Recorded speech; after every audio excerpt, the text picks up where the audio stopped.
She stood frozen, her breath catching in her throat, surrounded by laughter that cut deeper than any wound ever could. Her torn shirt clung to her, her pride shredded in front of everyone. But in the next second, as her knuckles connected with his nose and blood sprayed across the floor, silence devoured the room. That's when they realized she wasn't the same girl they used to mock. The sun hadn't yet warmed the streets of Elmswood High as Amara stepped off the bus with her hoodie zipped up to her chin.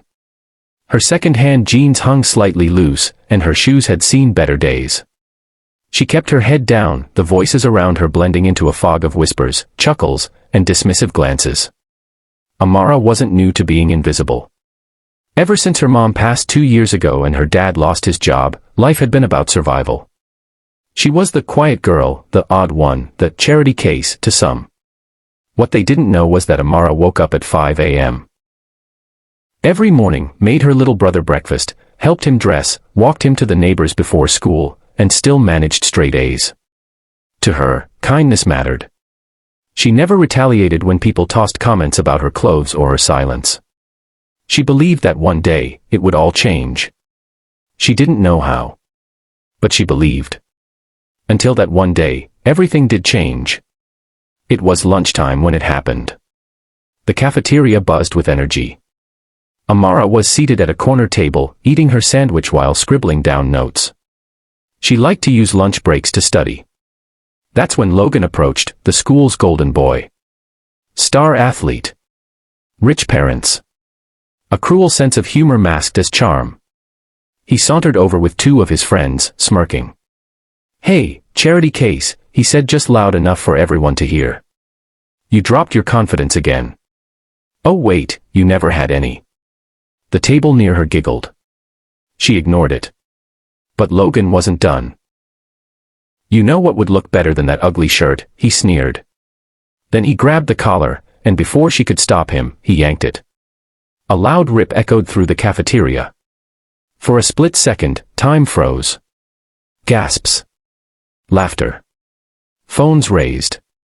Amara's eyes filled with hot tears, not because of the torn fabric, but because her dignity, her courage, and her silence had all just been violated. But then, something inside her snapped. She stood up, clenched her fists, and before Logan could react, she swung. The crack of her fist meeting his nose was louder than the rip. Logan stumbled back, blood pouring from his face, his smug grin gone. Silence swept the cafeteria. Amara didn't wait. She grabbed her bag, her torn shirt clinging awkwardly to her, and walked out. Not with shame. Not with fear. But with something new coursing through her veins. Power. Respect. And fire. She had finally broken the silence. The school suspended her for 3 days. Logan's parents were livid. But they couldn't press charges. Every phone in the cafeteria had caught the entire scene, and the internet had done the rest. The clip went viral within hours. Quiet girl drops jock with 1 punch. Some mocked. Some cheered. But everyone watched. When Amara returned to school, she expected more laughter. But she was wrong. People stared. Not with cruelty, but curiosity. A few nodded. One girl, Kara, who'd never spoken to her before, came up and said, "You were amazing. I wish I had the guts to do that." Amara didn't want to be famous for violence. But she realized her silence had allowed bullies to define her. Not anymore. That same week, the school counselor asked if she'd speak to the student body about bullying. She said yes, but only if she could do it her way.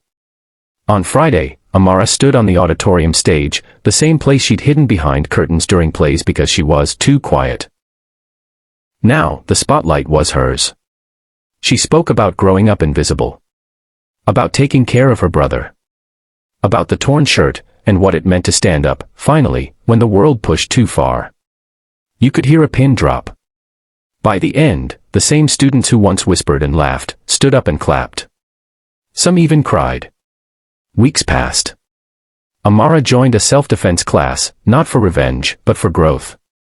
She later started a peer support group, where other students, especially those who felt unseen, came to share, learn, and support each other. Even Logan's girlfriend left him. He transferred schools. Amara. She stayed. She rose. She led. Because the world doesn't need more silence. It needs more voices like hers. And all it took was one broken shirt.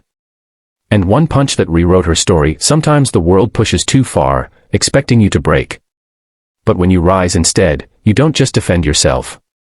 You become the voice for those still silent. Amara didn't go home and celebrate. She didn't even feel good.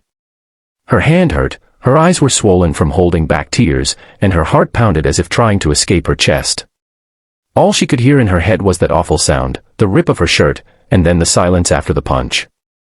She locked herself in the bathroom and sat on the cold tiles for over an hour, shaking. Not because she regretted it, but because for the first time, she had let herself lose control. All her life, she had been taught to be composed, respectful, quiet. But that silence had cost her dignity, and today she reached her breaking point. That night, she didn't speak a word to her father or her little brother. She just kissed them both goodnight and went to bed. But sleep didn't come easy. Her mind was loud. Loud with what-ifs. Loud with pain. The next morning, she woke up to her phone buzzing nonstop. At first, she thought maybe it was about the fight, but it wasn't just texts. There were notifications from Instagram, TikTok, even Facebook.